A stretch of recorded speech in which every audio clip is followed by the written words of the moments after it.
સુધી ગરમી ગાભા કાઢશે. ભુજમાં 44.5 ડિગ્રીએ પહોંચી ગયો પારો. ગુજરાતમાં ગરમીએ તાંડવ મચાવવાનું શરૂ કરી દીધું છે. એપ્રિલ મહિનો શરૂ થતાં જ ઉનાળાએ તેનો અસલી મિજાજ બતાવ્યો છે. ગરમીનો પારો છટકતા મોટાભાગના શહેરોમાં તાપમાનનો પારો 40 ડિગ્રીને પાર પહોંચી ગયો છે. 5થી વધુ શહેરોમાં તો ગરમીનો પારો 41 ડિગ્રીને પાર પહોંચી ગયો. રાજ્યભરમાં ગરમીનું જોર યથાવત છે. રાજસ્થાન, મધ્યપ્રદેશ, મહારાષ્ટ્ર અને 3 સિસ્ટમ સક્રિય થતાં ગરમીનો પારો ઊંચકાયો છે, જેના કારણે આખરી ગરમીનો અનુભવ થયો હતો. હવામાન વિભાગે આગામી 6 દિવસ સુધી હીટવેવની આગાહી કરી છે. આગામી એક સપ્તાહ દરમિયાન સૂકા વાતાવરણને કારણે તાપમાનમાં 2 થી 3 ડિગ્રીનો વધારો થશે. સાથે જ સૌરાષ્ટ્ર, કચ્છ, મધ્ય ગુજરાત સહિત રાજ્યના મોટાભાગના વિસ્તારોમાં હીટવેવની સ્થિતિ યથાવત રહેશે. આ સાથે 48 કલાક બાદ ગરમી 2-3 ડિગ્રી વધીને તાપમાન 43 ડિગ્રીએ પહોંચી જશે. 9 એપ્રિલ સુધી ગરમીનો ટોર્ચર જોવા મળશે. સૌરાષ્ટ્ર, કચ્છ, ઉત્તર ગુજરાતમાં ગરમી ભૂક્કા બોલાવશે. 5 એપ્રિલે કચ્છ જિલ્લામાં ઓરેન્જ એલર્ટ, રાજકોટ જિલ્લામાં યલો એલર્ટ આપવામાં આવ્યું છે. 6 એપ્રિલના રોજ કચ્છ અને રાજકોટ જિલ્લામાં ઓરેન્જ એલર્ટ આપવામાં આવ્યું છે. તો બનાસકાંઠા, સાબરકાંઠા, ગાંધીનગર, મહેસાણા, પાટણ, મોરબી, જૂનાગઢમાં યલો એલર્ટ છે. કચ્છ જિલ્લામાં ઉચ્ચતમ તાપમાન 40 થી 42 ડિગ્રી રહેશે. અમદાવાદ જિલ્લામાં 40 ડિગ્રી आसपास રહેશે तापमान. 4 अप्रैल से लेकर 9 अप्रैल सौराष्ट्र कच्छ के लिए है और 6 अप्रैल से लेकर आपका 9 अप्रैल तक गुजरात का उत्तरी राज्य की जो डिस्ट्रिक्ट है उसमें हीटवेव का वार्निंग दिया गया है. તો ભર ઉનાળે છવાયો શિયાળા જેવો માહોલ, વરસાદી માહોલનો અનુભવ. ગુજરાતમાં ભર ઉનાળે માવઠાની આગાહી વચ્ચે હવે શિયાળો જેવો માહોલ સર્જાયો છે. ભર ઉનાળે વાતાવરણમાં પલટો એવો આવ્યો કે વરસાદના બદલે ગાઢ ધુમ્મસની ચાદર છવાઈ. સમગ્ર ગુજરાતભરના માર્ગો ધુમ્મસથી ઢંકાઈ ગયા. વહેલી સવારથી લઈને મોડી સવાર સુધી ડભોઈ પંથકમાં ગાઢ ધુમ્મસ છવાયેલું રહ્યું. ડભોઈથી સ્ટેચ્યુ ઓફ યુનિટી માર્ગ ઉપર ગાઢ ધુમ્મસ છવાઈ જતા શૂન્ય વિઝિબિલિટી થઈ ગઈ. પરિણામે વાહન ચાલકો મુશ્કેલીમાં મુકાઈ ગયા. વાતાવરણમાં આવેલા એકાએક પલટો જોઈ લોકો પણ આશ્ચર્યમાં મુકાઈ ગયા. માર્ગ પર શૂન્ય વિઝિબિલિટી થઈ જતા નોકરી ધંધાર્થે નીકળેલા લોકોને પોતાના વાહનોની હેડલાઇટ ચાલુ કરવાની ફરજ પડી. તે સાથે વાહનો ધીમે હંકારવાની ફરજ પડી. આ ગાઢ ધુમ્મસ મોડી સવાર સુધી ડભોઈ પંથકમાં પથરાયેલું રહ્યું. આ તરફ ઉત્તર ગુજરાતના ઘણા ભાગોમાં પણ વહેલી સવારથી ધુમ્મસનો કહેર જોવા મળ્યો. સાબરકાંઠા જિલ્લામાં અચાનક વાતાવરણમાં પલટો આવ્યો હતો અને સવારથી ગાઢ ધુમ્મસની ચાદર છવાઈ. એટલી ગાઢ ધુમ્મસ હતી કે 5 ફૂટ દૂર જોવું પણ મુશ્કેલ બન્યું હતું. અચાનક જ ધુમ્મસ ભર્યા વાતાવરણથી વાહન ચાલકોને મુશ્કેલી ઊભી થઈ. તલોદ પ્રાંતિજના ગ્રામ્ય વિસ્તારમાં ભારે ધુમ્મસથી વરસાદી વાતાવરણ જોવા મળ્યું. રાજ્યમાં ડબલ ઋતુનો એટેક હોય તેવો માહોલ સર્જાયો. ગુંડાઓના લિસ્ટ તૈયાર થયા બાદ પણ લુખ્ખાઓનો આતંક યથાવત. પોલીસે કરી બુલડોઝરવાળી. સુરતના દ્રશ્યો જ બોલી રહ્યા છે કે પોલીસે માત્ર ગુંડાઓના લિસ્ટ બનાવવા માટે નાટક કર્યા છે. પોલીસની એસી કે તેસી કરી સુરતના વેડ રોડના ઓર્કિડ ટાવરમાં લુખ્ખાઓએ તોડફોડ કરી. કેટલાક અજાણ્યા શખ્સો અહીં ધસી આવ્યા. 2 વ્હીલર લેવેચની દુકાન પાસે તોડફોડ કરી આતંક મચાવ્યો. ટેમ્પો, કારના કાચ તોડતા વિસ્તારમાં દહેશત ફેલાઈ ગઈ હતી. તો સુરતના વરાછામાં માથાભારે મહિલાનો આતંક જોવા મળ્યો. કારખાનેદારને સળીઓ મારી માથું ફોડી નાખ્યું. ભાવિકાવાળા નામની માથાભારે મહિલાએ કારખાનેદારના માથામાં સળીઓ માર્યો હોવાનો આરોપ લાગ્યો છે. કારખાના બહાર બેસી અપશબ્દો ન બોલવા કહેતા દાદાગીરી કરતી મહિલા ઉશ્કેરાઈ હતી. કારખાનેદારને માર માર્યો. ભાવિકા વિરુદ્ધ અગાઉ પણ ગુના નોંધાયો છે. હાલમાં વરાછા પોલીસે માથાભારે મહિલા ભાવિકાની ધરપકડ કરી છે. બીજી તરફ પોલીસે ગુંડાઓની કમર તોડવા માટે બુલડોઝર વાળી કરી. શહેરમાં ગેરકાયદેસર બાંધકામો સામે તંત્રે કાર્યવાહી કરી. અસામાજિક તત્વોના ગેરકાયદેસર બાંધકામ તોડી પાડવામાં આવ્યા. સચિન જીઆઈડીસીમાં જીવન ભરવાડના ગેરકાયદે બાંધકામ પર બુલડોઝર ફરી વળ્યું. જીવન ભરવાડે સરકારી મિલકત પર ગેરકાયદેસર રીતે 150થી વધુ મકાનો બનાવી દીધા હતા. પોલીસે તમામ મકાનો ખાલી કરાવી બુલડોઝર ફેરવી કાર્યવાહી કરી. જીવન ભરવાડ સામે મારામારી સહિતના 4 ગંભીર ગુનાઓ દાખલ છે. સાબરકાંઠા જિલ્લા પોલીસ તંત્ર દ્વારા અસામાજિક તત્વોના દબાણ દૂર કરાયા. હિંમતનગર ગ્રામ્ય પોલીસ દ્વારા પંચાયત સાથે સંકલનમાં રહી કાર્યવાહી કરાઈ. ઇરફાન ઉર્ફે કુંદન ફકીર મહમ્મદ શેખ નામના અસામાજિક તત્વોના ઘરે બુલડોઝર ફર્યું. હિંમતનગરના પરબડા જહીરાબાદ વિસ્તારમાં રહેતા અસામાજિક તત્વો દ્વારા કરવામાં આવેલ દબાણ દૂર કરાયું. પંચાયતના સંકલનમાં રહી પોલીસ બંદોબસ્ત સાથે રાખી જિલ્લામાં પ્રથમ કાર્યવાહી કરાઈ. રાજકોટ અમદાવાદ હાઈવે પર દરગાહનું ડિમોલિશન કરાયું. રાજકોટના આણંદપર ગામના રાષ્ટ્રીય ધોરીમાર્ગ નંબર 27 નજીક આવેલી દરગાહ ન તોડવા સરકારના આદેશને પડકારતી અરજી કરવામાં આવી.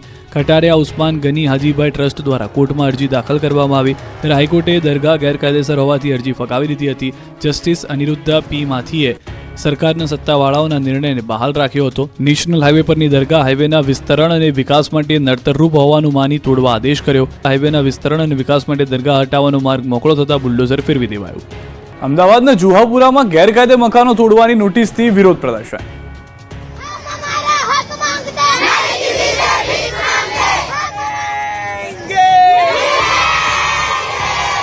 વિરોધ, હલ્લાબોલ, સૂત્રોચ્ચાર, નારેબાજીના દ્રશ્યો છે અમદાવાદના. મ્યુનિસિપલ કોર્પોરેશન દ્વારા શહેરના વિવિધ વિસ્તારમાં ટીપી રોડ ખોલવા માટે નડતરરૂપ એવા બાંધકામોને દૂર કરી રહી છે. બાપુનગર, રખિયાલ અને જુહાપુરા સહિતના વિસ્તારોમાં ટીપી સ્કીમ અંતર્ગત રોડ ખોલવા માટે ટીપી રોડ પર આવતા મકાનોને તોડવામાં આવી રહ્યા છે. ત્યારે કોંગ્રેસના ધારાસભ્ય જિગ્નેશ મેવાણી સહિત કોંગ્રેસના આગેવાનોએ બાંધકામ તોડવામાં આવેલા રહીશો સાથે મ્યુનિસિપલ કોર્પોરેશનની મુખ્ય ઓફિસ દાણાપીઠ ખાતે ડેપ્યુટી મ્યુનિસિપલ કમિશનરને ઉગ્ર રજૂઆત કરી હતી. જે રહીશોના બાંધકામ તોડવામાં આવી રહ્યા છે તેઓને વૈકલ્પિક વ્યવસ્થા આપવામાં આવે તેવી માંગ પણ કરવામાં આવી. લોકોએ બેનર, પોસ્ટર સાથે એકત્ર થઈને નારેબાજી કરી. સરખેજ જુહાપુરા વિસ્તારની મહિલાઓએ મોટી સંખ્યામાં એકત્ર થઈને વેદના ઠાલવી. 15 વર્ષથી રહેતા હોવાનો દાવો કર્યો. મકાન તોડી પડાશે તો ગરીબ લોકોને ક્યાં રહેવું તેને લઈને સવાલ ઊભા કર્યા. તો અમુક બાળકોની પરીક્ષા ચાલે છે તે ક્યાં જશે સહિતના સવાલો સાથે લોકોએ કોર્પોરેશન કચેરીએ વિરોધ નોંધાવ્યો. ગીર સોમનાથમાં 70 થી વધુ મકાનો તોડી પડાતા વિરોધ પ્રદર્શન, ધારાસભ્ય વિમલ ચુડાસમા સહિતના લોકોની અટકાયત. ગીર સોમનાથમાં ગુડલક સર્કલ સામે આવેલી સરકારી જમીન સર્વે નંબર 831 પર તંત્ર દ્વારા મોટું ડિમોલિશન હાથ ધરવામાં આવ્યું. આ જમીન પર 70 થી વધુ રહેણાંક મકાનો દબાણ હતું. તંત્ર દ્વારા અનેક નોટિસ આપવા છતાં દબાણકારોએ મકાનો ખાલી કર્યા ન હતા, જેથી વહેલી સવારે પ્રાંત અધિકારી વિનોદ જોશી, મામલતદાર શામળા અને નગરપાલિકા ચીફ ઓફિસર પાર્થિવ પરમારની આગેવાનીમાં પોલીસ બંદોબસ્ત સાથે ડિમોલિશનની કાર્યવાહી શરૂ કરવામાં આવી. દબાણકર્તાઓએ વિરોધ પ્રદર્શન કર્યું અને મહિલાઓએ રસ્તા પર સૂઈને કામગીરીમાં અવરોધ ઊભો કર્યો. સોમનાથના કોંગ્રેસના ધારાસભ્ય વિમલ ચુડાસમા પણ સ્થળ પર પહોંચ્યા અને વિરોધ પ્રદર્શનમાં જોડાયા. તેમણે આરોપ લગાવ્યો કે દબાણકર્તાઓ વર્ષોથી અહીં રહે છે, તેઓ નગરપાલિકાને વેરો ચૂકવે છે અને વીજ કનેક્શન પણ ધરાવે છે. તંત્રની સમજાવટ છતાં વિરોધ ચાલુ રહેતા પોલીસે હળવો બળ પ્રયોગ કર્યો હતો અને ધારાસભ્ય સહિત 15 થી વધુ લોકોની અટકાયત કરી હતી. ધારાસભ્યને એલસીબી કચેરી ખાતે લઈ જવામાં આવ્યા હતા. જિલ્લા પોલીસ વડા મનોહરસિંહ જાડેજાએ સ્થળની મુલાકાત લીધેલી. એલસીબી, એસઓજી અને સ્થાનિક પોલીસનો ચુસ્ત બંદોબસ્ત ગોઠવી દેવામાં આવ્યો. આ વિશાળ જમીન પરના દબાણો દૂર કરવાની કામગીરી 2 દિવસ સુધી ચાલશે. તંત્ર દ્વારા કુલ 6000 ચોરસ મીટર જમીન ખુલ્લી કરાશે. પોલીસે કહ્યું કે સ્થાનિકોને તંત્ર દ્વારા અગાઉ નોટિસ આપવામાં આવી હતી, બેઠક પણ કરવામાં આવી હતી. ચેતર વસાવા અને અનંત પટેલ પોતાની ગ્રાન્ટમાંથી કટકી કરતા હોવાનો મંત્રી કુંવરજી હળપતિનો આક્ષેપ. દિગ્ગજ આદિવાસી નેતાઓ વચ્ચે તીખા અને ગંભીર આરોપોનું યુદ્ધ શરૂ થયું છે. રાજ્યકક્ષાના આદિજાતિ વિકાસ મંત્રી કુંવરજી હળપતિએ ડેડિયાપાડાના ધારાસભ્ય ચેતર વસાવા અને વાંસદાના ધારાસભ્ય અનંત પટેલ પર ભ્રષ્ટાચારના આરોપ લગાવતા ખળભળાટ મચી ગયો. ગ્રાન્ટમાં 2 થી લઈને 10% કટકીના આરોપ લગાવ્યા. રાજ્યમંત્રી કુંવરજી હળપતિ તાપીના સોનગઢના રોડના ખાતમુહૂર્ત કાર્યક્રમમાં પહોંચ્યા હતા, જ્યાં સંબોધન કરતી વખતે મંચ પરથી તેમણે ચેતર વસાવા અને અનંત પટેલ પર ગંભીર આરોપ લગાવ્યા બાદ આ મામલે ગરમાવો આવ્યો. બંને ધારાસભ્ય આદિવાસી સમાજને ગેરમાર્ગે દોરતા હોવાનો આક્ષેપ કર્યો. આ તરફ ચેતર વસાવાએ પલટવાર કરતા આરોપ સાબિત નહીં કરી શકે તો માનહાનિનો કેસ કરવાની ચીમકી આપી છે. સાથે જ આરોપ લગાવ્યો કે કૌભાંડો કુંવરજી હળપતિએ કર્યા છે. કૌભાંડનો આંકડો 2000 થી 2,500 કરોડ હોવાની વસાવાએ આશંકા વ્યક્ત કરી. પેલો અનંત ત્યાંથી આવ્યો, વાંસદાની, તારા વાંસદાની ધરતી એના પગ નીચેથી ખસી રહી છે, એટલા માટે ઉકાઈમાં આવે. ચેતર વસાવા, પેલો વસાવા છે, ચેતર વસાવા ચીટર છે, ચીટર 1 નંબરનો. તાલુકા પંચાયતમાં એ પોતે પોતાની ગ્રાન્ટમાં 2% લેવા માટેના પ્રયાસ કરે. એ જ પ્રકારે આનંદ પટેલ એ વાંસદામાં 2% ની 10%ની માગણી કરે ને આંદોલન કરવું પડે. હાલના તબક્કે સીએમ સાહેબની સૂચનાથી વાલોડ, સોનગઢ અને માંડવીમાં તપાસની ધમધમાટ ચાલે છે. આદર્શ ગ્રામ અને ગુજરાત પેટર્નની જ તપાસ કરાવવામાં આવે તો આ 14 ટ્રાઇબલ સપ્લાનમાંથી 2250 કરોડનું કૌભાંડ કુંવરજીભાઈનું બહાર આવે એવું છે, જેનાથી એ પોતે ગભરાયેલા છે, અકળાયેલા છે, એટલા માટે આવી નિવેદનબાજી કરે છે. ઝડપની મજા બની મોતની સજા. નવસારીમાં બાઇક ચાલકનું માથું ટેમ્પામાં ઘૂસી ગયું. રોંગ સાઈડમાં પૂરપાટ ઝડપથી આવેલો બાઇક ચાલક ટેમ્પા સાથે ટકરાયો. ટકરાવાની સાથે જ બાઇક ચાલકનું માથું ટેમ્પામાં ઘૂસી ગયું. બાઇક ચાલકનું માથું ટેમ્પો ચાલકના મોઢામાં અથડાતા તેને પણ ઈજા પહોંચી. ટેમ્પો ચાલકની બાજુમાં બેઠેલો માણસ નીચે પટકાયો. ઘટના નવસારીના જલાલપુરની છે, જ્યાં ધમધમિયા પુલ નજીક ગંભીર અકસ્માત થયો. બાઇક ચાલકને ગંભીર ઈજા થતાં તેને સારવાર માટે હોસ્પિટલ ખસેડાયો. અકસ્માતની હારમાળા વચ્ચે જોખમી સવારીના દ્રશ્યો પણ અટકાતા નથી. સુરેન્દ્રનગર જિલ્લામાંથી પસાર થતા નેશનલ હાઈવે પર જોખમી મુસાફરીનો વિડીયો સામે આવ્યો. વઢવાણના વડોદ ગામ પાસેથી પસાર થતા નેશનલ હાઈવે પર બસમાં જીવના જોખમે પાછળ લટકી મુસાફરી કરતા લોકો દેખાઈ રહ્યા છે. સુરેન્દ્રનગરથી ગ્રામ્ય વિસ્તારમાં ચાલતી ખાનગી બસમાં મુસાફરીની જીવના જોખમે મોતની સવારી કરતા અનેક સવાલ ઊભા થયા છે. શહેરમાં વાહન ચાલકો વિરુદ્ધ નિયમોનો દંડો ઉગામતી ટ્રાફિક પોલીસ આંખ આડા કાન કરતી હોય તેવું લાગી રહ્યું છે. પોલીસ તંત્ર દ્વારા આવા વાહન ચાલકો વિરુદ્ધ કડક કાર્યવાહી કરવામાં આવે તેવી લોકમાંગ છે. ખેડામાં ભૂમાફિયાઓએ નદીનું વહેણ રોકી ગેરકાયદે બ્રિજ બનાવી દીધો. જોઈ લો આ દ્રશ્યો. ખેડામાં ભૂમાફિયાઓએ રેતીની ચોરી કરવા માટે વાત્રક નદી પર ગેરકાયદેસર બ્રિજ બનાવી દીધો અને તંત્રને જાણ પણ ન થઈ. જ્યારે ભૂમાફિયાઓ વર્ષો સુધી ખનન કરી નદીની પથારી ફેરવી લીધી. પછી સુતેલું તંત્ર સફાળું જાગ્યું અને ઘોડા છૂટી ગયા બાદ તબેલાને તાળા મારવા જેવો ઘાટ ઘડાયો. ખેડા તાલુકાના રડુ ગામ નજીકથી પસાર થતી નદી પર ભૂમાફિયાઓએ બનાવેલો બ્રિજ તોડી પાડ્યો. વાત્રક નદી પર ભૂમાફિયાઓ દ્વારા ગેરકાયદેસર 300 ફૂટ લાંબો પુલ બાંધવામાં આવ્યો હતો. નદીમાં અવર જવર માટે 15 પાઇપની મદદથી પુલ બનાવાયો હતો, જેના પરથી ખાણ માફિયાઓના વાહનો નિયમિતપણે પસાર થતા હતા. પુલના કારણે નદીનો પ્રવાહ અવરોધાઈ ગયો હતો. તેની ફરિયાદો સામે વહીવટીતંત્રએ આંખ આડા કાન કર્યા હતા. જોકે કલેક્ટર તરફથી તપાસના આદેશ આપ્યા હતા. મામલતદારને સ્થળની મુલાકાત લેવાનો નિર્દેશ આપ્યો હતો. ખેડા મામલતદાર અને ખાણ અને ખનીજ વિભાગની ટીમે સ્થળની મુલાકાત લીધી અને તેનું નિરીક્ષણ કર્યું અને નદી પર ગેરકાયદેસર પુલ શોધી કાઢ્યો હતો. રિપોર્ટ મેળવ્યા બાદ કલેક્ટરે તાત્કાલિક ગેરકાયદેસર પુલ તોડી પાડવાનો આદેશ આપ્યો હતો. રાત્રે પોલીસના સહયોગથી ગેરકાયદેસર પુલ તોડી પાડવામાં આવ્યો હતો. પુલ રાતોરાત તોડી પાડવામાં આવ્યો હતો. તંત્રની કામગીરીથી ખાણ અને ખનીજ વિભાગની દેખરેખ હેઠળ જિલ્લામાં નદીઓમાંથી અનિયંત્રિત રેતી ખનન કરતા માફિયાઓમાં ફફડાટ ફેલાયો. પરંતુ સવાલ એ છે કે આ પુલ કોણે બનાવ્યો? ખાણ અને ખનીજ વિભાગની ટીમ નિયમિત નિરીક્ષણ કરી રહી હોત તો પુલ પર વહીવટીતંત્રનું ધ્યાન કેમ ન ગયું, અથવા તે અંગે જાણ હોવા છતાં વહીવટીતંત્રએ આંખ આડા કાન કર્યા કે કેમ, તે સૌથી મોટો પ્રશ્ન છે. ડીસા વિસ્ફોટ કાંડના આરોપીઓનું રિકન્સ્ટ્રક્શન કરાયું. ડીસામાં ગેરકાયદેસર ફટાકડા ફેક્ટરીમાં થયેલા બ્લાસ્ટ કેસમાં પોલીસે આરોપીઓના રિમાન્ડ મેળવી લીધા છે. કોર્ટે બંનેને 8 દિવસના રિમાન્ડ પર સોંપ્યા છે. ફેક્ટરી માલિક દીપક ખુબચંદ મોહનાની અને તેમના પિતા ખુબચંદ રેણુમલ મોહનાનીને શુક્રવારે ઘટના સ્થળે તપાસ માટે લઈ જવાયા હતા. ઘટના સ્થળે આરોપીઓનું રિકન્સ્ટ્રક્શન કરાયું. ડીસા તાલુકા પીઆઈ વીજી પ્રજાપતિ અને બનાસકાંઠા એલસીબી પીઆઈ એવી દેસાઈની આગેવાનીમાં વિશાળ પોલીસ કાફલા સાથે બંને આરોપીઓને ઘટના સ્થળે લઈ જવાયા હતા. પોલીસે બ્લાસ્ટ થયેલી જગ્યા અને તેમની ઓફિસની વિગતવાર પૂછપરછ કરી હતી. સરકારે આ કેસની તપાસ માટે સ્પેશિયલ ઇન્વેસ્ટિગેશન ટીમની રચના કરી છે. આ ટીમે તપાસ શરૂ કરી દીધી છે. તપાસના ભાગરૂપે આરોપીઓને વધુ પૂછપરછ માટે મધ્યપ્રદેશના ઇન્દોર ખાતે પણ લઈ જવામાં આવશે. દીપક સિંધી અને ખુબચંદ સિંધી નામના પિતા પુત્રની માલિકીના ગેરકાયદે ગોડાઉનમાં વિસ્ફોટ થતા 21 લોકોના મોત થયા હતા. શિક્ષકના અભાવે નાની વાવડી ગામની શાળાએ લોકોએ માર્યા તાળા. અમારી માંગ પૂરી કરો. કાયમી આચાર્યની ભરતી કરો. શાળાના ઓરડા ખાલીકામ અને લોકોનું હલ્લાબોલનું કારણ છે શિક્ષકની અછત. બોટાદ રાણપુર તાલુકાના નાની વાવડી ગામના વાલીઓએ માધ્યમિક શાળામાં શિક્ષણનો બહિષ્કાર કર્યો. શાળામાં આશરે છેલ્લા 1.5 વર્ષથી કાયમી આચાર્ય નથી. કાયમી આચાર્ય ગાંધીનગર ડેપ્યુટેશન પર કામ કરે છે. એક શિક્ષક ઇન્ચાર્જ આચાર્ય તરીકે કામમાં રોકાયા છે. કાયમી આચાર્ય અને કાયમી અંગ્રેજીના શિક્ષક ન હોવાથી બાળકનું ભણતર બગડી રહ્યું છે.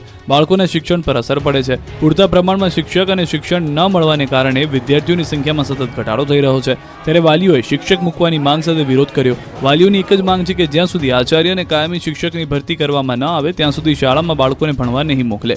આગામી દિવસોમાં જો કાયમી આચાર્ય તેમજ પૂરતા શિક્ષકની વ્યવસ્થા નહીં થાય તો તાળાબંધી કરવાની પણ વાલીઓએ ચીમકી ઉચ્ચારી છે. ગોંડલમાં પાણીની લાઈન તૂટતા 80 ફૂટ ઊંચા ફુવારા ઉડ્યા. કંઈક આ રીતે 1 કલાક સુધી 80 ફૂટ ઊંચા ફુવારા ઉડતા રહ્યા ગોંડલમાં. લીલાખા ગામ પાસે આવેલા ભાદર ડેમમાંથી રાજકોટ શહેરને પીવાનું પાણી પૂરું પાડવામાં આવે છે. આ મુખ્ય પાઇપલાઇન તૂટવાથી 1000 લીટર પાણીનો વ્યય થયો હતો. ગોંડલ શહેર નજીક ગોલ્ડન સિટી વિસ્તારમાં ભાદર ડેમની મુખ્ય પાણીની પાઇપલાઇન તૂટી જતા અસામાન્ય દ્રશ્યો સર્જાયા. પાઇપલાઇનમાંથી 80 ફૂટ ઊંચો પાણીનો ફુવારો ફૂટ્યો. આ ફુવારો લગભગ 1 કલાક સુધી ચાલુ રહ્યો. રોડ પર પાણીની રેલમછેલ થઈ.